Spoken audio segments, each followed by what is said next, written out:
Quel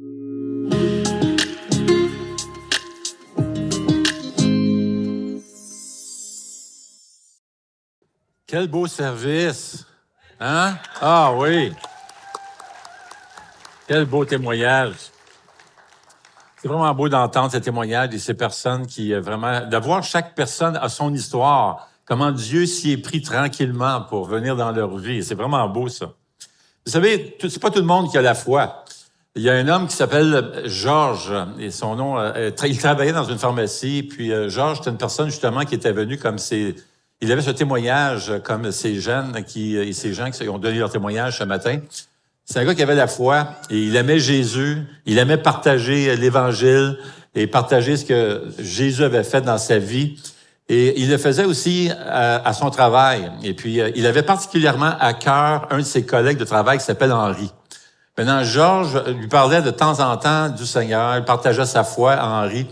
Mais Henri était vraiment méprisant envers lui, il se moquait de lui très souvent, et puis il prenait vraiment pas ça au sérieux.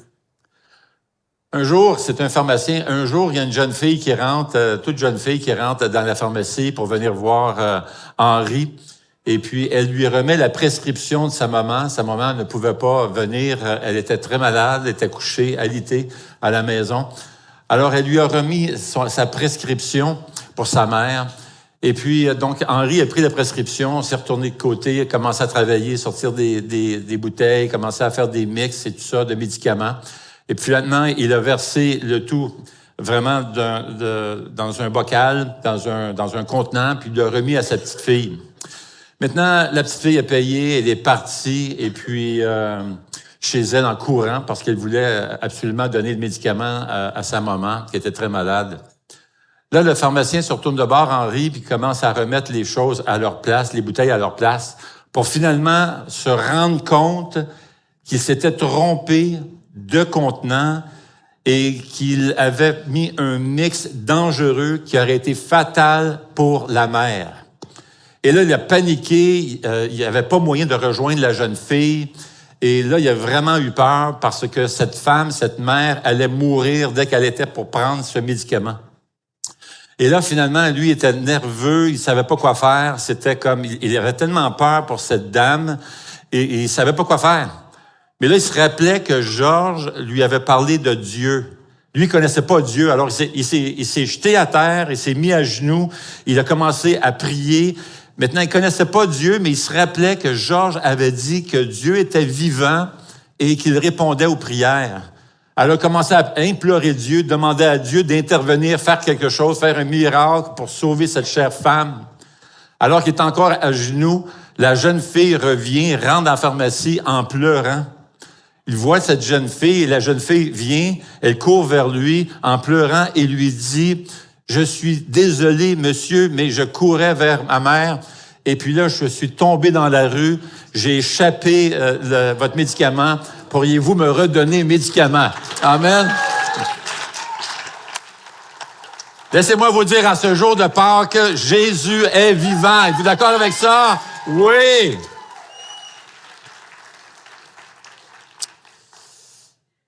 C'est magnifique.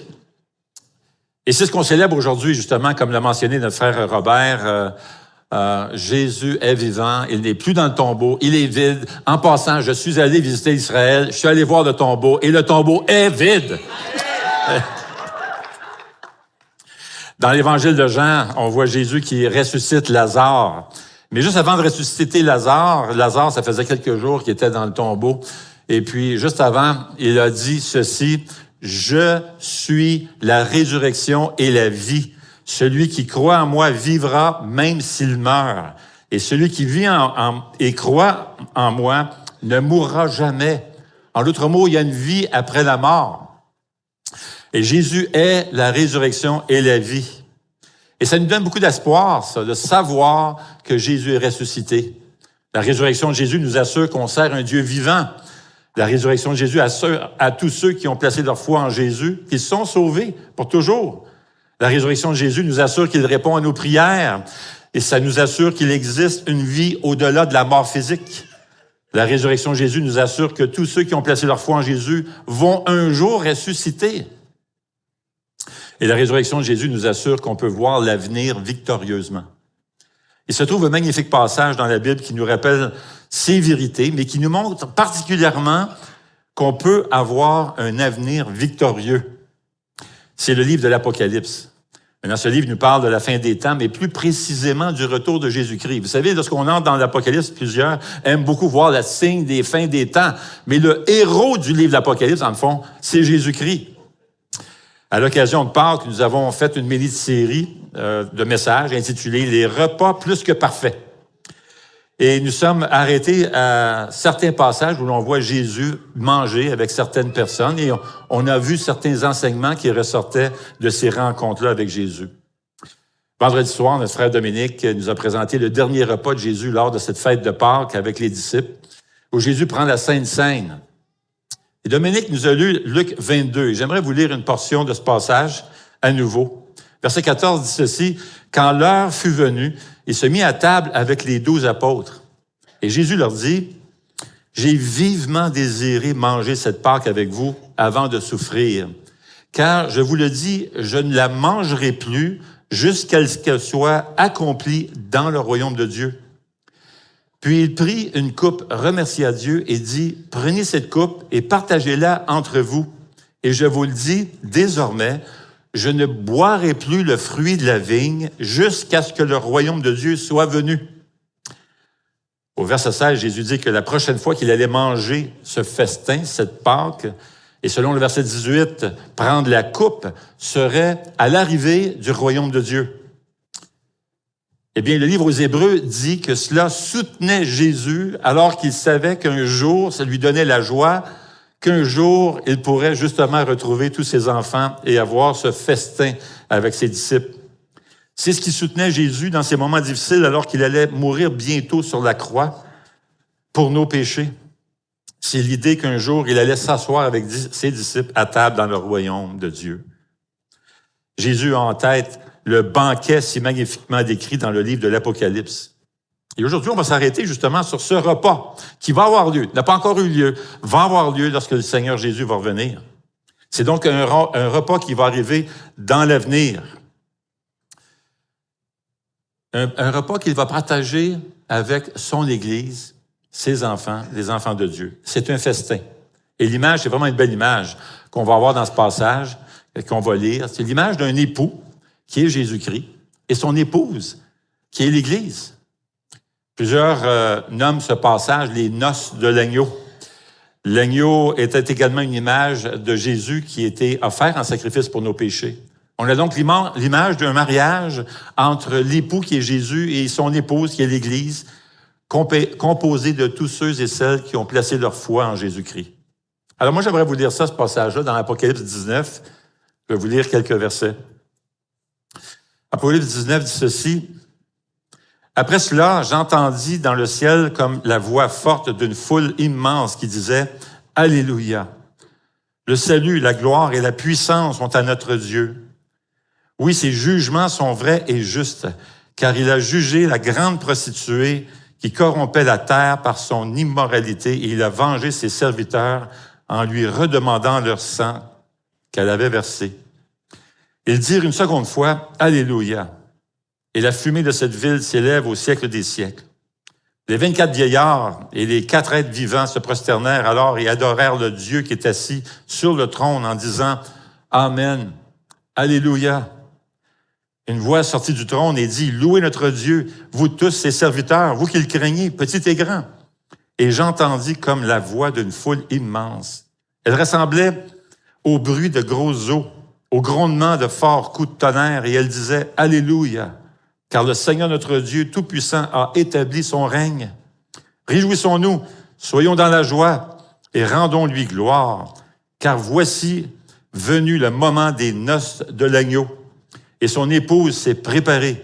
Il lui a été donné de s'habiller de fin lin, éclatant, pur.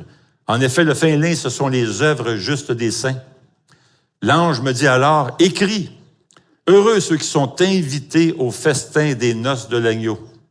Puis il ajouta, ces paroles sont les véritables paroles de Dieu. Pour mieux comprendre ce passage, Et l'image des noces entre Jésus et son Église, il faut comprendre qu'à l'époque de la Bible, à l'époque du Nouveau Testament, les mariages avaient lieu en 3 étapes. Tu avais d'abord le contrat, ensuite venaient les fiançailles qui s'appelaient le Kiddushin. Par exemple, lorsque Marie était fiancée avec Joseph, elle avait passé cette première étape du Kiddushin. Elle avait donc eu cette étape. Et 1 an après, tu avais la cérémonie de mariage, le Huppah qu'on appelle. Maintenant, on ne peut pas vraiment comparer les fiançailles et le mariage comme à ceux d'aujourd'hui. Aujourd'hui, lorsque tu es fiancé, tu n'es pas vraiment marié légalement c'est vraiment comme à la cérémonie que tu te maries. Mais à l'époque du Nouveau Testament, lorsque tu étais fiancé, tu étais vraiment marié. D'ailleurs, on appelait la femme l'épouse et on appelait le mari le mari. D'ailleurs, si tu voulais rompre tes fiançailles, ça te prenait une lettre de divorce. Tu te divorçais, en fait. Et après la cérémonie de mariage, soit juste après ou une semaine après, quelques semaines plus tard, tu avais le banquet de mariage. C'était vraiment tout un festin. Et c'était généralement le soir dans la maison du marié. Ça durait à peu près 7 jours. C'était tout un party. C'était long, le party, là. Si t'aimes danser, laisse-moi te dire là, que tu dansais pendant une semaine. Là, c'était long. Peut-être même des fois 2 semaines. Et c'est ce qui explique pourquoi dans la Bible, l'Église est appelée l'épouse de Jésus. Même si la cérémonie de mariage aurait lieu lors de son retour. L'Église est présentement l'épouse de Jésus, mais c'est l'équivalent des fiançailles de l'époque où tu étais légalement marié. L'apôtre Paul, d'ailleurs, fait mention de ces fiançailles de l'Église avec Jésus. Il va dire dans 2 Corinthiens, chapitre 11, verset 2, « En effet, je suis jaloux de vous, de la jalousie de Dieu, parce que je vous ai fiancé à un seul époux pour vous présenter à Christ comme une vierge pure. » Et c'est la raison qu'on voit les noces de l'agneau dans l'Apocalypse 19. C'est la prochaine étape du mariage qui viendra lors du retour de Jésus, et ce sera la cérémonie de mariage. Ce sont des images pour montrer, en fait, cette belle relation intime qui existe entre Jésus et son Église. Cette image décrit notre relation avec Jésus, car le mariage constituait la plus grande cérémonie, le plus grand événement social de l'époque. La préparation et la célébration de mariage étaient très élaborées, puis ça coûtait très cher. Après la cérémonie se tenait un dernier repas suivi par la consommation du mariage. Lors du retour de Jésus, il y aura donc l'union finale du marié et de la mariée. Ce sera souligné par un grand festin. D'où cette joie éclatante que l'on voit au ciel. On a des anges, les 24 vieillards, les 4 êtres vivants et toute l'armée des rachetés. Ils sont exhortés ainsi, « Réjouissons-nous, soyons dans l'allégresse, donnons-lui gloire, car tous les préparatifs sont terminés et les noces de l'agneau sont venues. » L'Église est maintenant prête à célébrer la cérémonie de mariage. En vue de son mariage avec l'agneau, son épouse s'est préparée. Elle s'est préparée dans le sens où elle servait le Seigneur. Elle marchait avec Dieu. Elle ne s'est pas préparée par ses propres œuvres, mais plutôt par l'œuvre de la grâce de Dieu. L'épouse s'est préparée par la puissance de Dieu, grâce à Dieu et par l'œuvre du Saint-Esprit. L'épouse, qui représente tous ceux et celles qui ont placé leur foi en Jésus, a été lavée de tout péché, de toute impureté grâce à Jésus, nous dit 1 Corinthiens 3. Par le sacrifice de Jésus, l'Église est comparée à une vierge sans défaut, irréprochable et sans tache. Le sacrifice de Jésus nous a lavés de tout péché. L'Église est donc présentée devant le trône de Dieu, glorifiée, purifiée et sans tache.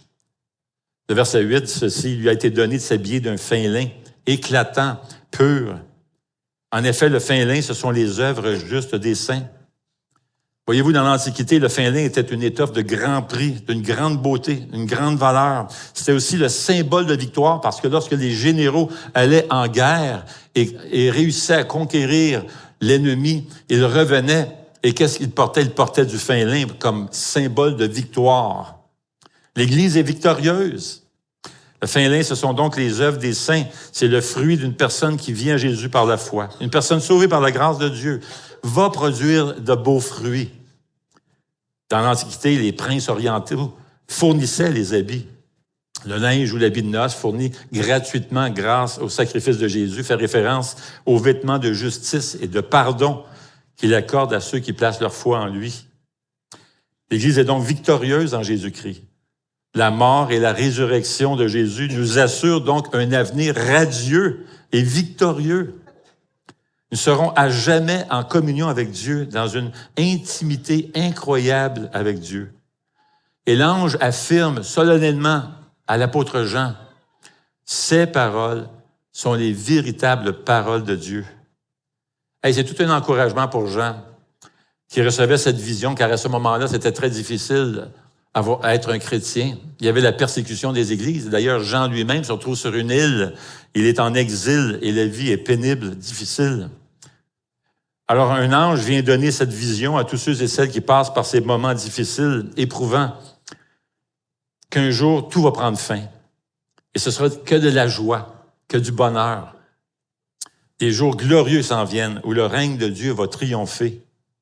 La Bible est vraiment l'histoire de l'humanité et ce qui ne va pas dans le monde. C'est vraiment ça. Tu prends toutes les pages de la Bible, c'est assez épais, mais tu prends tout ça, là. C'est vraiment l'histoire de l'humanité et ce qui ne va pas dans le monde. La Bible raconte ce que Dieu a fait pour remédier à ce qui n'allait pas et comment tout cela va changer puis ça va s'arranger.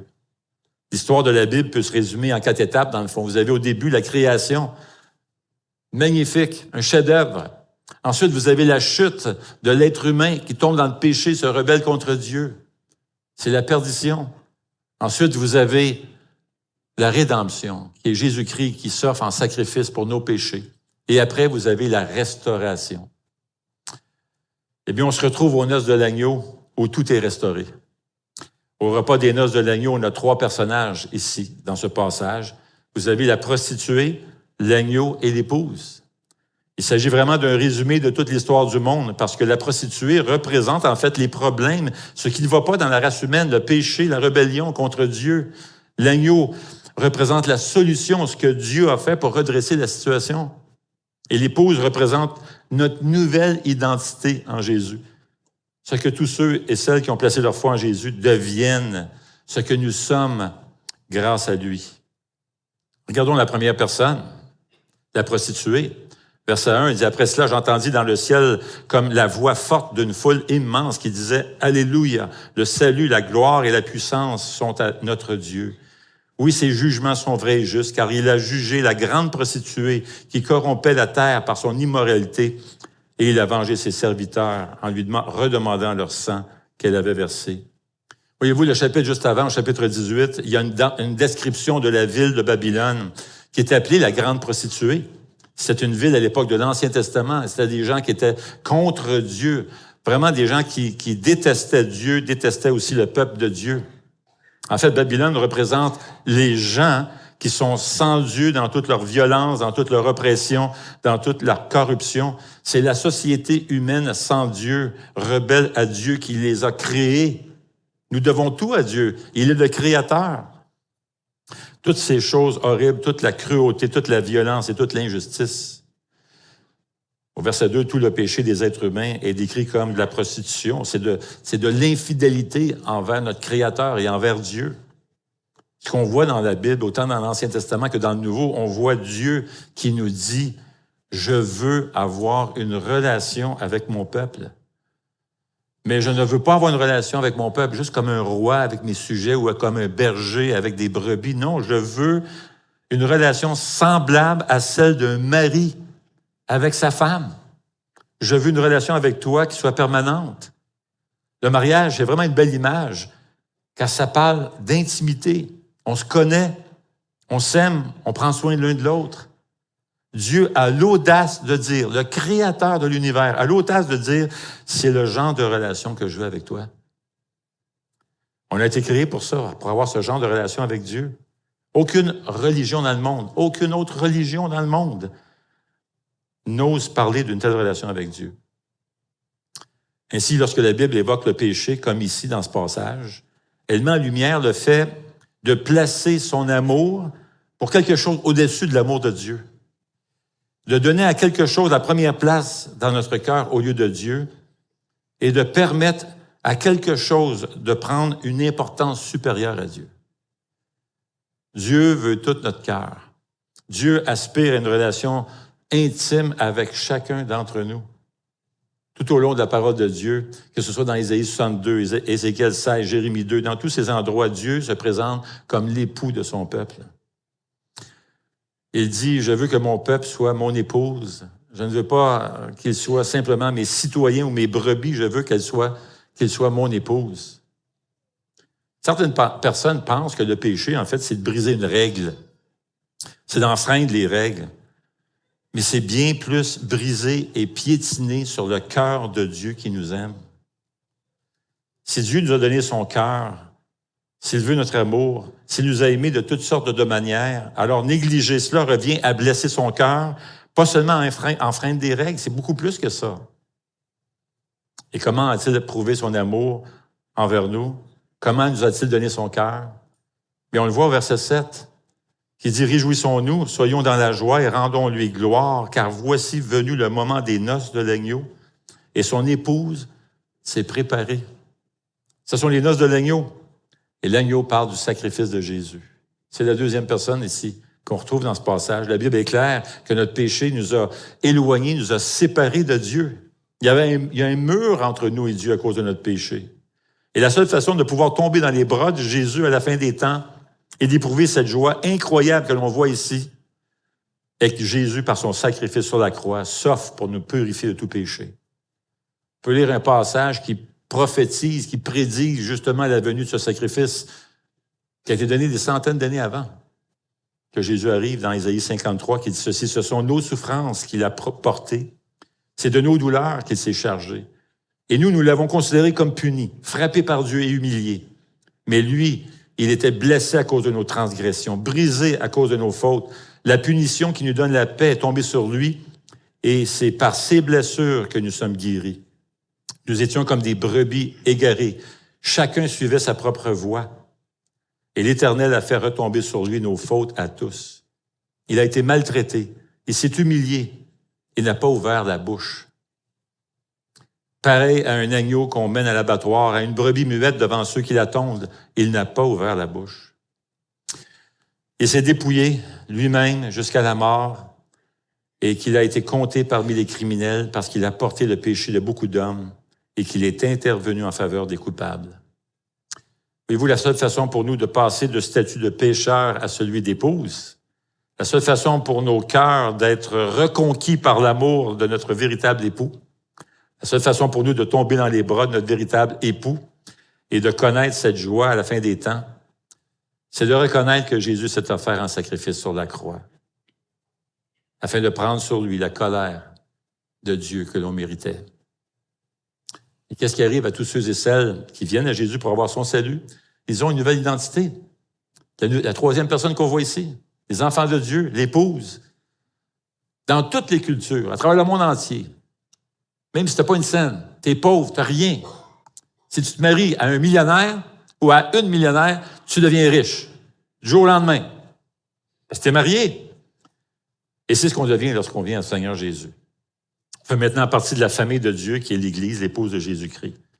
Et dans Éphésiens chapitre 1, l'apôtre Paul dit « Béni soit le Dieu et Père de notre Seigneur Jésus-Christ qui nous a bénis de toute bénédiction spirituelle dans les lieux célestes en Christ. » Et là, mon ami, l'apôtre Paul va commencer une longue liste de richesses qu'on a maintenant en Jésus-Christ. On ne parle pas de richesse matérielle ici. Moi, j'ai jamais vu un U-Haul derrière un corbillard. C'est spirituel ici. Cette richesse est spirituelle, ce qui dure beaucoup plus longtemps. Ça a un impact jusque dans l'éternité. Ça, c'est la richesse qui compte. Dans Apocalypse 19, on prend part au festin qui nous attend avec notre cher Sauveur.